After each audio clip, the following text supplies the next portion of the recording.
you're hearing librarians are like basically being like demonized. We're like the enemy, and it's so opposite of what we're taught or how libraries have been portrayed.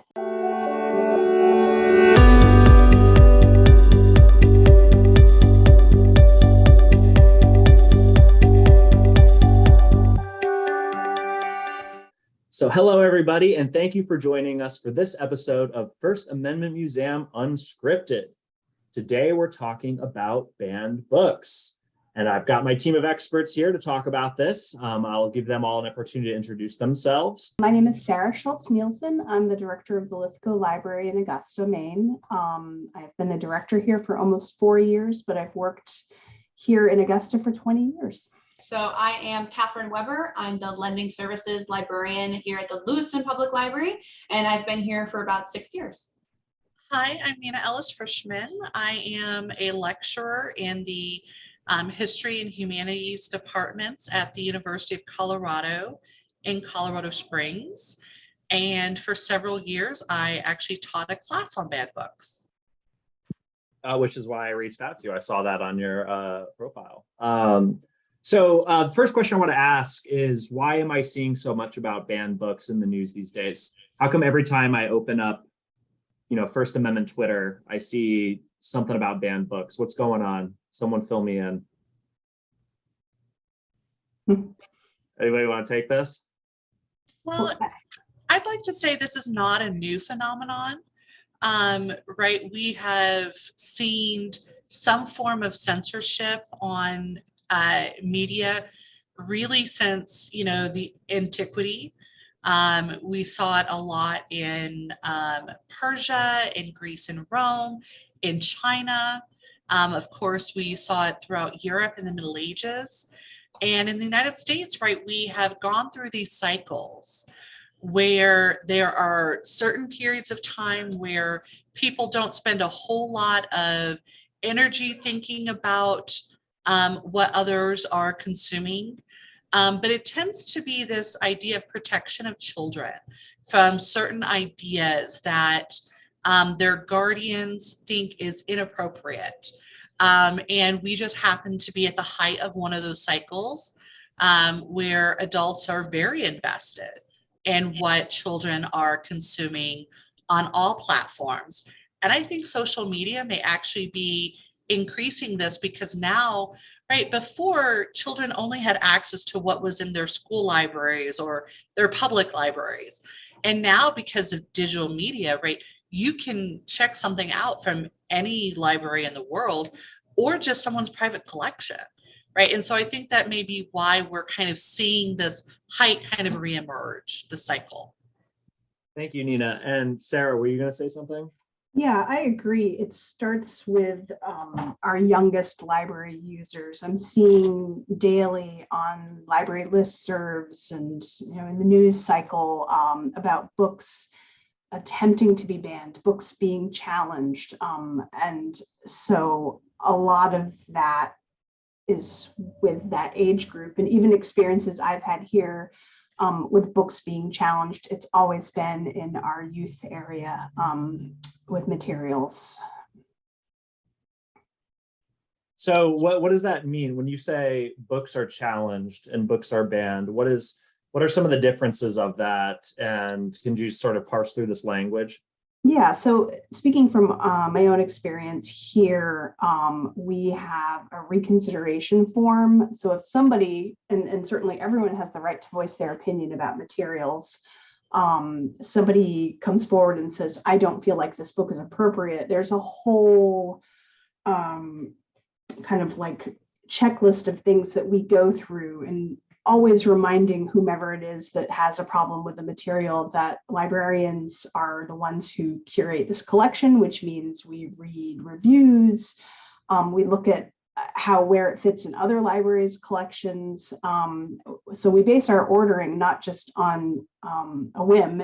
There's a whole process in place. So there's also a process in place if someone says, I don't think this is appropriate. And so people need to do the legwork. If they feel that the book is not appropriate, they need to kind of defend their stance as well. And we haven't had a we haven't actually gone through the whole process, because generally speaking, people get to a point and sort of agree to disagree, that maybe it's not appropriate for their family, for their children, but it's something in the collection that's available to others if they wish to access it. So there is a process in place. There's policies in place which help make it a process, a democratic process. And I think that's a great point too, Sarah, about how it's about conversation, right? So we often are always willing to have a conversation with any concerned patron about any topic or anything that's in the building. Is if someone brings something to us, we're not just going to brush them off, and having that formalized process is one of those ways that we protect ourselves, but also are able to listen to them in an effective way and in a way that helps them feel heard. You can have a conversation with the staff member. You can actually put forth a challenge and a request for reconsideration. You know, it can go to the library board or town council or whoever the governing body is. And it's about being able to have those conversations that I think is a very valuable piece that isn't always touched upon, as people sometimes see in the media, especially like, oh, they went right to the challenge. Okay, but were there steps in between? Like, did they talk to any of the staff? And if they didn't, is there an opportunity to open up those conversation doors?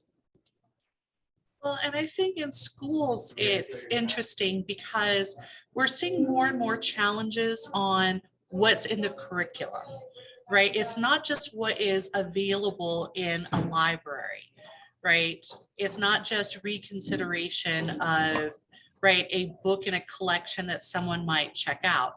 It's, well, what about what's being taught in the classroom, right? What books, what ideas are being found objectionable, right? And that can vary from school district to school district because, right, in this country, we have local control over our schools, right? And so now it's not just a challenge on, well, what's in the school library?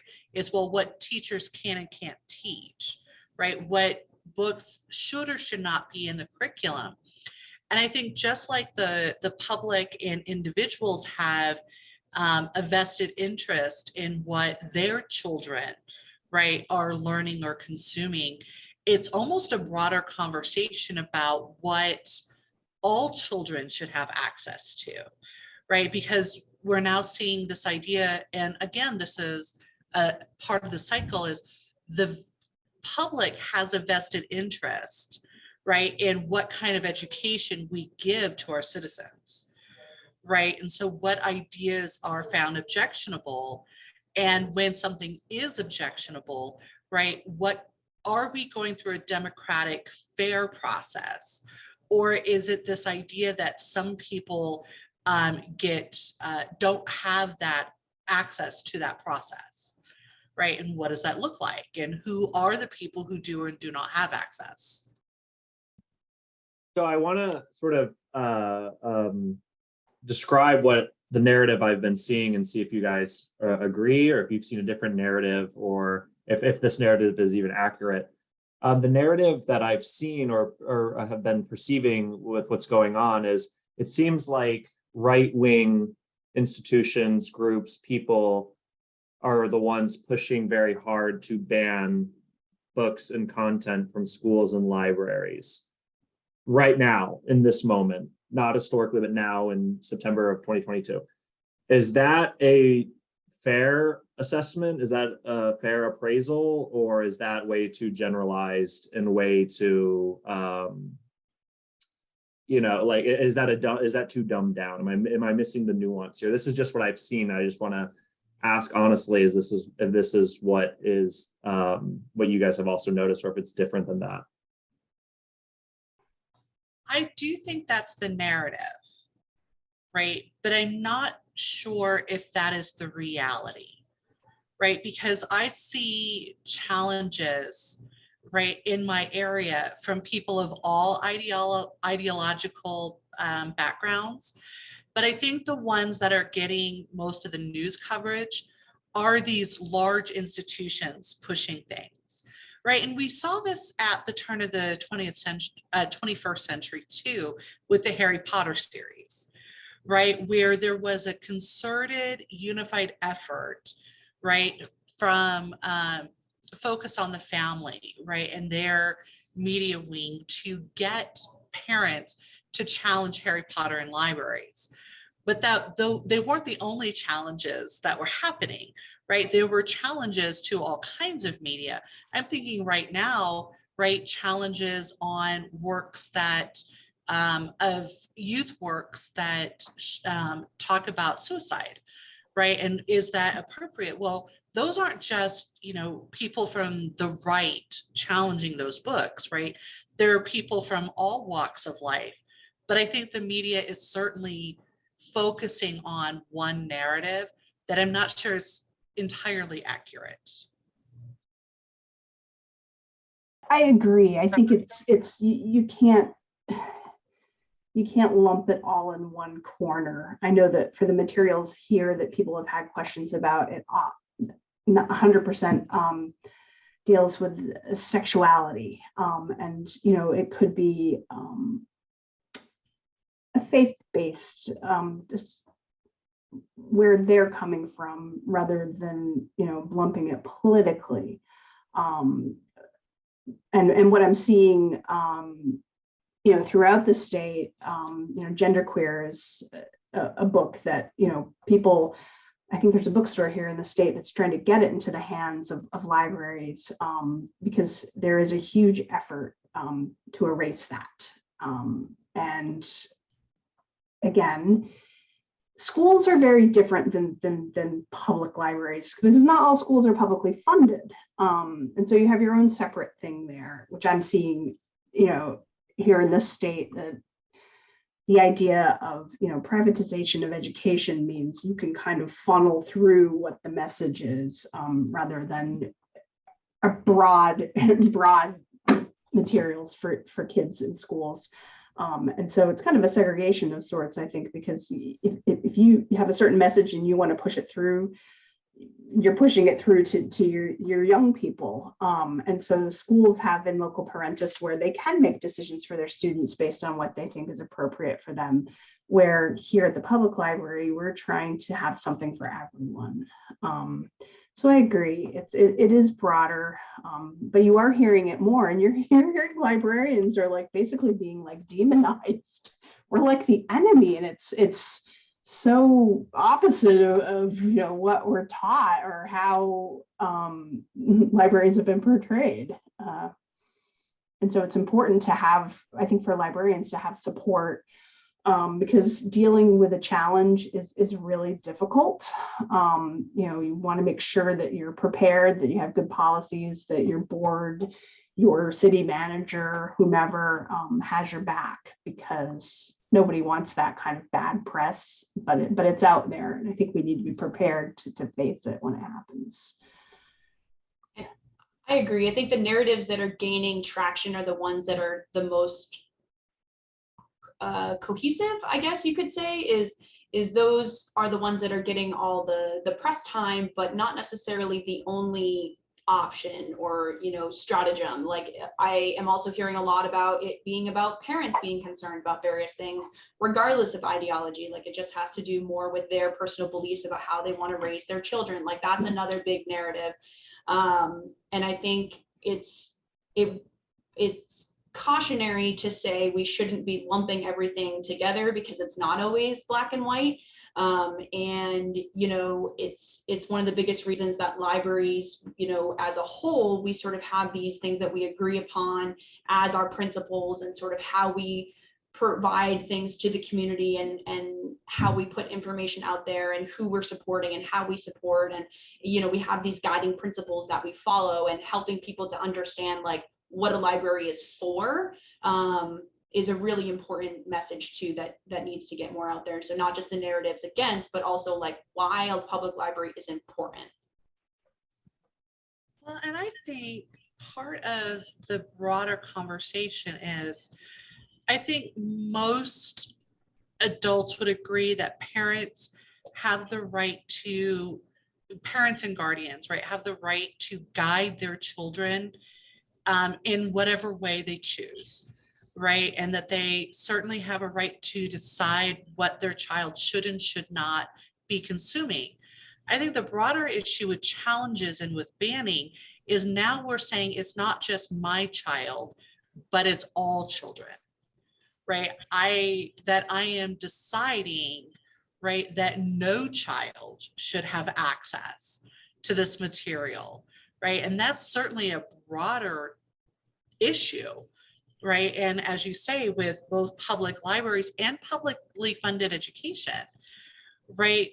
When you start saying no child, I think we need to kind of take a step back, and that's why those policies and procedures are so important, right? Because you're now saying, you're now making decisions for other people and how other people raise their children, right? And I know the big thing, especially with gender and LGBTQIA plus materials, right, being very challenged, it seems like right now.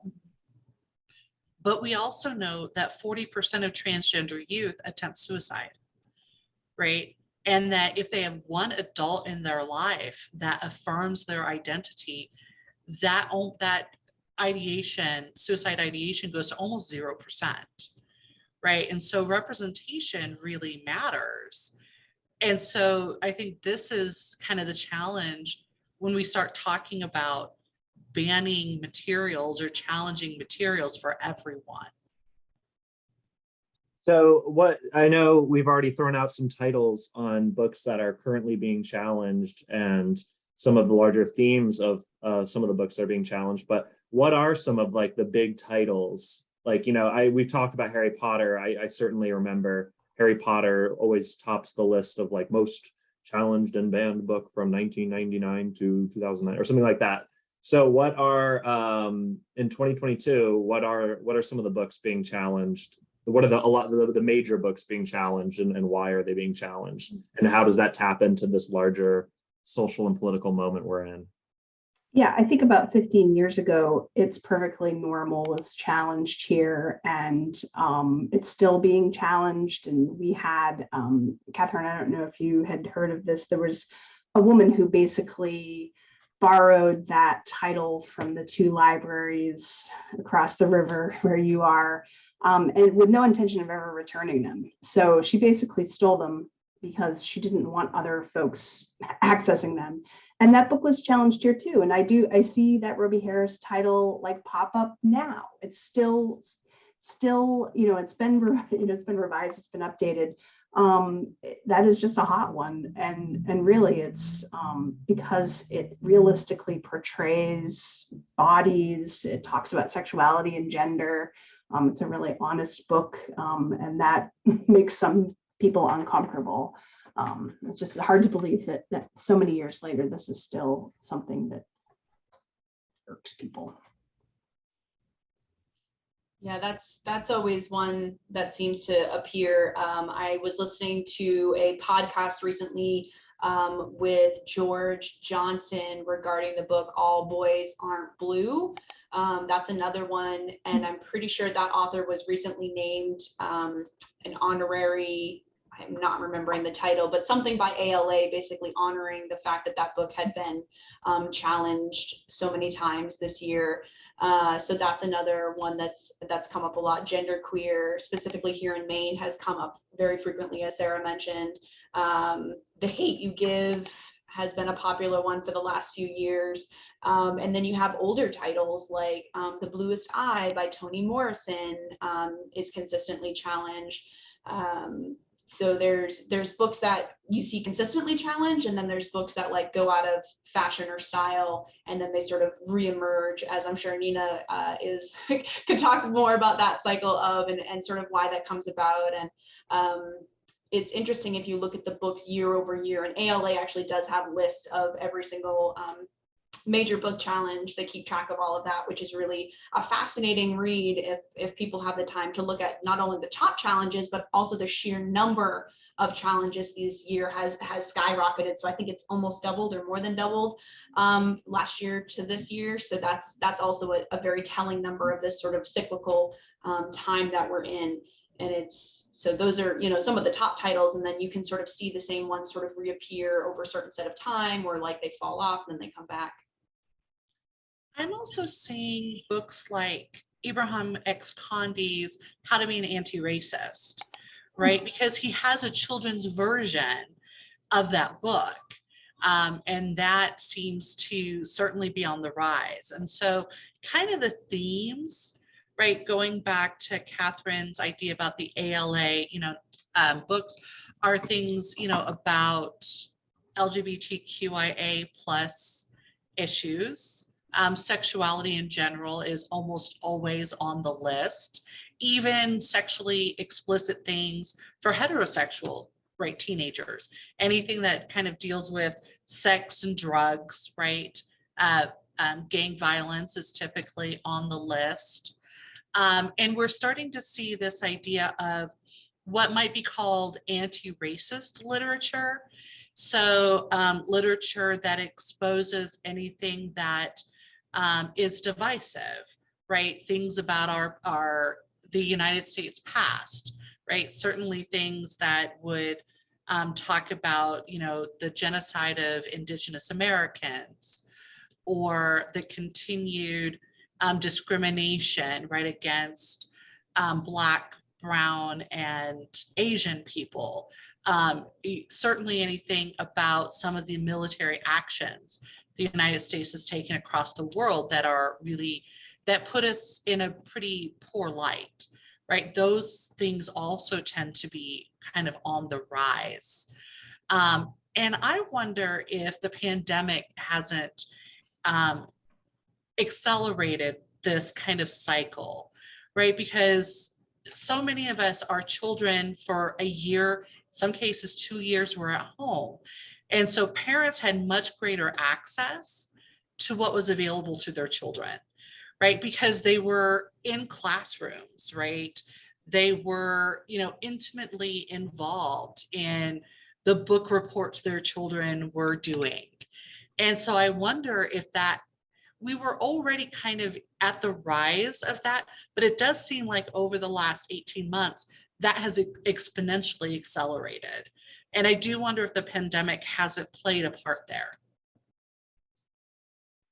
So what about the attitude that book banning is essentially a moral panic, that libraries eject tomes and books out of their collection all the time, school boards vote not to teach certain books all the time, and that's just a regular thing that happens, and it's all just a moral panic blown out of proportion and played for politics?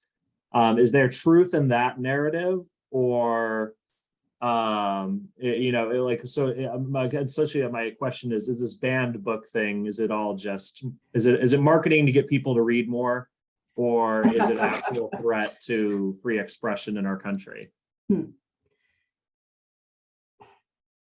It's a threat. However, I try to be I try not to immerse myself in the 24-hour news cycle, because I don't think it's healthy for me personally, or my kids, to be exposed to so much coming at me and not enough of the kind of filter, meaning we can talk about it, and it's just coming at you and coming at you. And you're hearing more about book banning and challenges and things like that.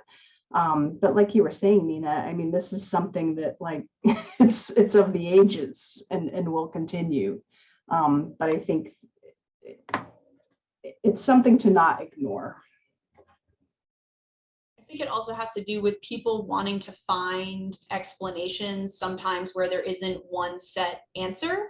So, people who are concerned that maybe this is just like a moral panic, perhaps they're looking for it to be a little bit more black and white, or they're looking for, some definitive, opponent or proponent, or whatever the case may be. Sometimes people have a tendency to want things to be a little bit more black and white. And like we've been saying all along, it's not that simple. Like this is coming from all sides. It's coming from, this is not a new sort of thing. And every time it does come up, there's different reasons behind it, or similar reasons. And how it all sort of plays out over the time period does have a lot to do with what's happening in the world or the country or wherever at the time. But similar to any point in history, you can't necessarily pinpoint it to just one thing. Yeah, there definitely seems to be a social impact, right? Whenever a society is going through any kind of like change, we tend to see increase in book bannings and book challenges, just historically, right? Whenever there's, a period of social upheaval, right? Because then it's this idea that we have to protect the very young, right, from the challenges adults are facing, right? We know, especially right now in the midst of COVID and maybe a post-COVID world, right? I'm not sure we're past it. Every time I think, yes, this is it, we're done, right? A new surge or a new variant comes up. But I do think that we're at this period of social upheaval. And quite frankly, we have more access to news than we've ever had, right? Yes, do I think challenges are up? Sure, absolutely. But it's because we're more interconnected, because I can now see on my social media that, right, a parent friend of mine has just, learned about something that their child is consuming that's alarming, right? And then is telling all of their other, like everyone in their network. And maybe everyone in their network then challenges the same book, right? So it's not that the materials are any more objectionable now than they've ever been, right? Because quite frankly, they're not. But I just think we have more access to media and to news. So now we know what's going on, right? And now I know that there's a small town in Texas that's challenging a book. I wouldn't have known that even 5 years ago, right? I wouldn't have paid attention, but now I am paying attention. And two, I think we are in this midst of a social upheaval. And so this rush to protect our children from kind of the, quite frankly, some of the really distressing things in the world, right? And we want to kind of insulate them so they're not going through the same stress cycle that, quite frankly, most Americans are going through right now. So I have to ask this question since you all are book people. What is your favorite, most controversial book? What is your favorite book that is the most your most, how am I wording this? Your most controversial favorite book, I guess, is how I would ask that. And I expect only the best answers from book lovers such as you all. Take a moment to think about it if you need to.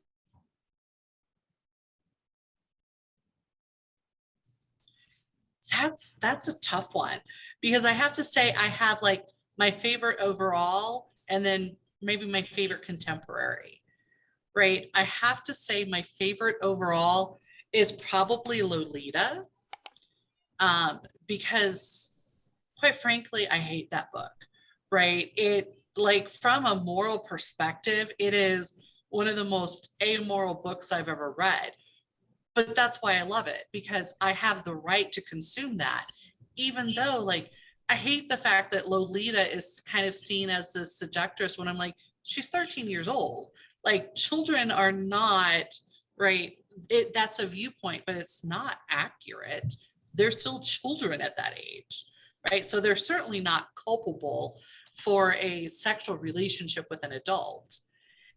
And yet, because I find it so objectionable, it's probably why it's at the top of my list, right? Because as an adult, I have the right to consume that book, regardless of how I read it, quite frankly, because it was banned, right? I tend to read like the ALA's top list. And if I haven't read the book, I read it simply because it's banned, right? Because I'm like, well, I need to know what all the fuss is about. Probably The Hate You Give, if I were to look for kind of a contemporary example, because I think it has such a powerful message. I think it's a message that everyone should hear, whether you agree with it or not, because I think it's probably pretty accurate. So I have two. One from the lens of being a former child and former children's librarian, Where the Wild Things Are, and then To Kill a Mockingbird, which is interesting. I think both of them have been challenged and banned because they have themes that make adults uncomfortable. So Max being kind of a wired kid who gets sent to bed without dinner. And that was something that people thought was just horrific. And then To Kill a Mockingbird, people's discomfort around race and justice, both of those for different reasons.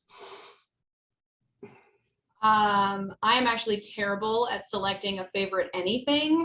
And, you know, much like Nina, I sort of take the list as a to be read list, and have historically gone through and checked off which ones haven't I read yet, and, you know, just listening to various things like what's being challenged and what are people talking about, or even like what's hot, like what are the teens reading, what are the kids reading, what's sort of out there, and getting that perspective helps me to be better at my job too. So then, you know, like when I'm reading something, like why it might have a content warning, for example, because that's another thing that's coming up recently, is like, you know, is it something that, you know, you would recommend to a patron, and how do you sort of navigate that? And reading more books you read, of course, the better you are at certain things. I think if I had to choose, I really like And Tango Makes Three, mostly because I really appreciate penguins. So in my personal opinion, that one is just adorable. You know, they're just such cute creatures, and it's a sweet story. I think that I've also read Of Mice and Men, To Kill a Mockingbird, The Bluest Eye, Beyond Magenta. Like I just sort of read through them and devour them as fast as I possibly can. And I can't say that I have an exact favorite, but you know, it's you like them all for different reasons, even if it's just to have a love-hate relationship with them. Well, and going back to what Sarah said, I find often things are challenged because adults are uncomfortable. Like we're uncomfortable with the idea of our children engaging in sexual behavior. We're uncomfortable with children engaging in self-harm, or suicide ideation, or eating disorders, or racism, right? We as adults are uncomfortable with the thought that children are engaging in those behaviors that we, quite frankly, are uncomfortable with in our own lives. I find children are much less uncomfortable with those topics, though. Like, children don't go and check out a book on self-harm because they're curious about what their friends are doing. They're doing it because maybe they're already engaged in that behavior, right? Or maybe they are, you know, having serious struggles, right, with mental health. And maybe this book will actually help them explain, or to an adult, right? Or help them get help, right? So I find that children who are looking for these materials or already engaged in those behaviors we find objectionable, and are either looking for representation of other children or adults like them, or are looking for a way to ask for help. So my final question is, when I go to libraries and even like university libraries and public libraries and bookstores even, and there's a desk out that says banned books, and then they're all listed, they're all laid out, and there's usually some fun display that kind of looks like Fahrenheit 451. Are you guys courting controversy when you do that? Are you encouraging? Are you using it as a sales tactic to get people to check it out? What's up with that? And tell me the insight behind those displays from a library, from a practical perspective. Libraries and librarians love displays. That's just like part of the deal. And it's funny, you're always encouraged to do a display about such things. I mean, I always kind of like my dark humor when an author passes away, you know there's going to be a display out displaying the works of that author. And I had a staff member ask me yesterday about doing a display on the Queen. And it's like, we all have different ways of processing these things. And sure, yes, you can have that. But yeah, I mean, it's a great discussion topic. We've had those kind of displays in various departments, the teen, the youth, the adult. And I think the feedback I've gotten is just like, they tried to ban that. They banned that. And so it's great. I haven't seen sort of a negative of like, why are you pushing this agenda on us? But that being said, no, I think it's a great conversation starter for sure. I agree. And it has to do with, libraries are very, very big on the freedom to read whatever people want. And so if we have these books that are being challenged for one reason or another, similar, to myself and Nina, where we read the books because they're being challenged, there's probably a lot of patrons or other community members that might be interested in doing the same thing. Like, oh, I saw this thing on Twitter about this book. Do you have it? I get that question all the time. Like I saw it on Book Talk, or I saw it on wherever, and they come in looking for these books. And so if those titles are already being talked about in the community, we put them front and center, similar with like the new books. Like we have a whole giant new books display. To me, that's not really any different. It's focusing it on one specific topic versus a general new fiction or general new nonfiction or whatever it is. But the display is really to draw attention to it, not for negative connotation, but to have a conversation, or because people are talking about it, and making sure people know that we have resources that are relevant and things that they could be interested in checking out, because we want to be that for our community. We want to be the person that puts the book in their hands if they're looking for it. We're not here to force books upon, or any materials upon people. We're here to be the resource for people to come and access those materials as their want or as their need. Yeah, and readers are curious people. So if they hear something like, I don't know how many, 6 months ago, we were getting tons of phone calls for Art Spiegelman's Mouse, people wanting to check it out, and do you have it? And, they may be curious for whatever reason. And so being a place where they can come to learn more and sort of figure out why, what is this all about, is why we're here.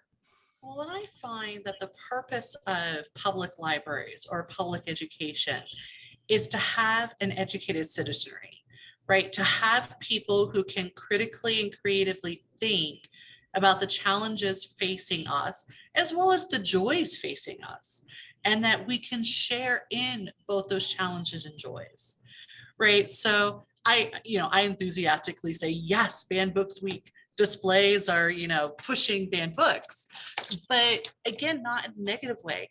I mean, in my class we always taught the class in the fall because it coincided with Banned Books Week, right? And in our university library, our students would actually do displays on their favorite banned book, right? So they had to take a book that they were like, oh, okay, this was banned. They had to look at where it was banned, why it was banned, and then do an academic poster on those. And then we would do like a talk. And then for the entire week of banned books, that was the display, right? These were incoming college freshmen, right, who had just been in the public school system. For most of them had been in the public school system. The point of a public library is not to decide what people consume. It is to say, you can consume what you want, and we're going to have it here, right? And we're going to have a broad selection for everyone, right? Public education, everyone has the same base of knowledge, right? Whether you agree with that knowledge or not, this is the base of knowledge we have collectively agreed as a community is something everyone should know, right? It's almost our initiation process into adulthood, right? Is school, that everyone has the same knowledge, or at least the same basic skills, right? And when we have that same base of knowledge, I think we can make better decisions as communities on what we want our children to consume.